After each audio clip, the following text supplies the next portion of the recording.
Selamat pagi teman-teman. Hari ini kita akan belajar menerapkan fungsi linier pada permintaan, penawaran, dan keseimbangan pasar. Penerapan fungsi linier dalam ekonomi mikro itu berupa fungsi permintaan, fungsi penawaran, lalu keseimbangan pasar. Lalu juga ada pajak spesifik, pajak proporsional, dan yang ketiga subsidi. Nanti kita akan bahas satu persatu. Oke, yang pertama fungsi permintaan ya. Fungsi permintaan itu menunjukkan hubungan antara jumlah produk yang diminta konsumen dengan harga produk. Dalam teori ekonomi, jika harga naik, maka jumlah barang yang diminta tentunya akan turun. Ya, karena harganya tinggi. Konsumen akan mengurangi permintaan barangnya. Sebaliknya, jika harganya turun, maka jumlah barang yang diminta naik. Seperti Anda jumpai kalau di mal-mal ada diskon, ada cuci gudang, itu jumlah barang yang diminta akan naik. Ya. Sehingga yang terjadi adalah grafik fungsi permintaan itu mempunyai slope negatif atau miring ke kiri. Ya, seperti ini. Minggu lalu kita sudah belajar bagaimana cara membuat kurva ya. Caranya dinolkan satu persatu. Misalnya ini Q sama dengan A minus BP. Ini dinolkan, misalnya Q-nya 0. Berarti P-nya adalah, tinggal Anda hitung ya. Oke, lalu fungsi penawaran. Fungsi penawaran menunjukkan hubungan antara jumlah produk yang ditawarkan oleh produsen untuk dijual dengan harga produk.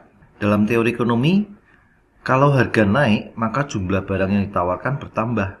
Ya, jadi kalau produsen tahu harga naik, itu barang yang ditawarkan ditambahi. Ya. Sebaliknya, jika harga turun, maka jumlah harga yang ditawarkan akan turun juga. Sehingga grafik fungsi permintaan itu mempunyai slope yang positif, miring ke kanan. Nah, ini seperti ini. Ini juga sama, Anda nolkan satu-satu, jika Q-nya 0, maka P-nya berapa. Lalu jika P-nya 0, maka Q-nya adalah negatif A. Negatif A itu di sini. Maka kurva permintaannya seperti ini. Nah, itu cara menggambarkan fungsi penawaran. Dari permintaan dan penawaran itu akan muncul keseimbangan pasar. Ya. Pasar dikatakan berada dalam keseimbangan atau equilibrium jika jumlah barang yang diminta di pasar itu sama dengan jumlah yang ditawarkan.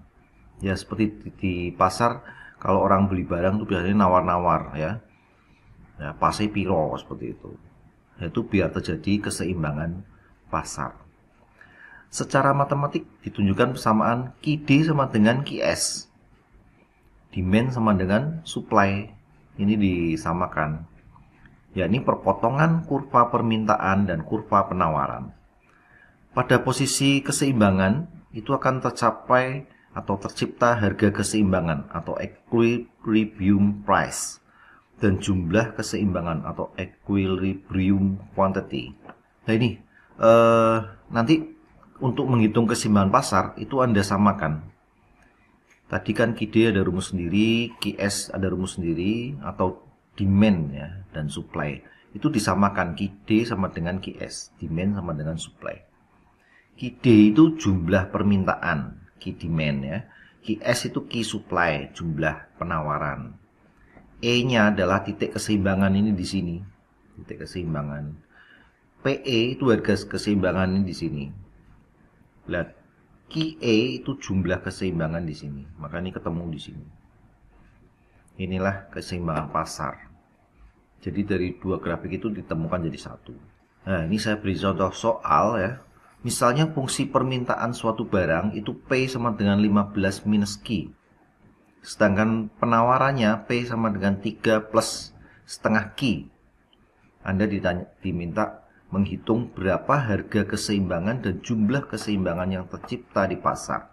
Ini permintaan seperti ini ya. P sama dengan 15 min Q. Itu diubah menjadi Q sama dengan 15 minus P. Ini tinggal dioper-oper aja nih. Hati-hati positif negatifnya, jangan sampai salah ya. Lalu penawaran P sama dengan 3 plus setengah Q. Kalau diubah jadi Q sama dengan minus 6 plus 2P. Oke, setelah itu tinggal disamakan. Keseimbangan pasarnya adalah QD sama dengan QS. Jadi 15 min P sama dengan min 6 plus 2P. Jadi 3P-nya 21, PE-nya 7. Udah, lalu masukkan ke salah satu ya, Q sama dengan 15 minus P, 15 min ini, 7 ini masukkan ke sini. Jadi QE-nya 8. Jadi keseimbangan pasarnya ketemu 8,7 di sini. Anda gambarkan ini. QD 15 min P itu nanti dapatnya seperti ini. Lalu QS min 6 min 2P dapatnya seperti ini. Oke, itu saja keseimbangan pasar, permintaan, penawaran ya. Selamat ketemu di pertemuan selanjutnya. Selamat pagi.